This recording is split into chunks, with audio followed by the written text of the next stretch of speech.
ನಗರದಲ್ಲಿ ವಾಹನ ಅಪಘಾತಗಳು ಹೆಚ್ಚುತ್ತಿರುವ ಹಿನ್ನೆಲೆಯಲ್ಲಿ ಟ್ರಾಫಿಕ್ ಪೊಲೀಸ್ ಇಲಾಖೆಯು ಜನರಲ್ಲಿ ಜಾಗೃತಿ ಮೂಡಿಸುವ ಕಾರ್ಯಕ್ಕೆ ಹೆಚ್ಚಿನ ಒತ್ತು ನೀಡಿದೆ ಎಂದು ರಾಯಚೂರು ಟ್ರಾಫಿಕ್ ಪೊಲೀಸ್ ಠಾಣೆಯ ಪಿಎಸ್ಐ ಸಣ್ಣ ಈರೇಶ್ ತಿಳಿಸಿದ್ದಾರೆ. ಅವರು ಮಾತನಾಡುತ್ತಾ, ನಗರದಲ್ಲಿ ದ್ವಿಚಕ್ರ ವಾಹನ ಚಲಾಯಿಸುವ ಪ್ರತಿಯೊಬ್ಬರು ಕಡ್ಡಾಯವಾಗಿ ಹೆಲ್ಮೆಟ್ ಧರಿಸಬೇಕೆಂದು ಕಾನೂನು ಹೇಳುತ್ತದೆ. ಈ ನಿಯಮವನ್ನು ಪಾಲಿಸದೆ ವಾಹನ ಚಲಾಯಿಸುವವರ ಮೇಲೆ ಕಠಿಣ ಕ್ರಮ ಕೈಗೊಳ್ಳಲಾಗುತ್ತದೆ. ಹೆಲ್ಮೆಟ್ ಹಾಕದೆ ಸಿಕ್ಕಿದರೆ ದಂಡ ವಿಧಿಸುವುದೇ ಮುಖ್ಯ ಉದ್ದೇಶವಲ್ಲ, ಮೊದಲು ಜನರಲ್ಲಿ ಜಾಗೃತಿ ಮೂಡಿಸುವುದು ನಮ್ಮ ಕರ್ತವ್ಯ ಎಂದು ಅವರು ಹೇಳಿದರು.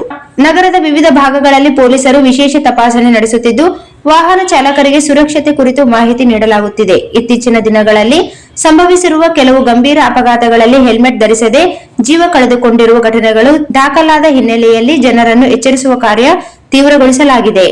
ಹೆಲ್ಮೆಟ್ ಕೇವಲ ಕಾನೂನು ಪಾಲನೆಗಾಗಿ ಮಾತ್ರವಲ್ಲ, ಅದು ನಿಮ್ಮ ಮತ್ತು ನಿಮ್ಮ ಕುಟುಂಬದ ಸುರಕ್ಷತೆಗಾಗಿ ಅವಶ್ಯಕ.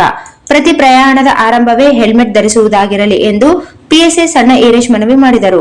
ಟ್ರಾಫಿಕ್ ಪೊಲೀಸರು ಮುಂದಿನ ದಿನಗಳಲ್ಲಿ ಶಾಲಾ ಕಾಲೇಜುಗಳು, ಸಾರ್ವಜನಿಕ ಸ್ಥಳಗಳು ಹಾಗೂ ರಸ್ತೆ ಬದಿಗಳಲ್ಲಿ ಹೆಲ್ಮೆಟ್ ಜಾಗೃತಿ ಅಭಿಯಾನಗಳನ್ನು ಹಮ್ಮಿಕೊಳ್ಳಲಿದ್ದಾರೆ.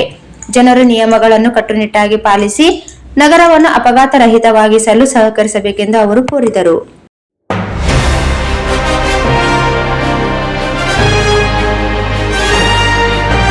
इस वीडियो को लाइक करें, हमारे चैनल को सब्सक्राइब करें और बेल आइकन जरूर प्रेस करें हमारी न्यू वीडियो सबसे पहले देखने के लिए।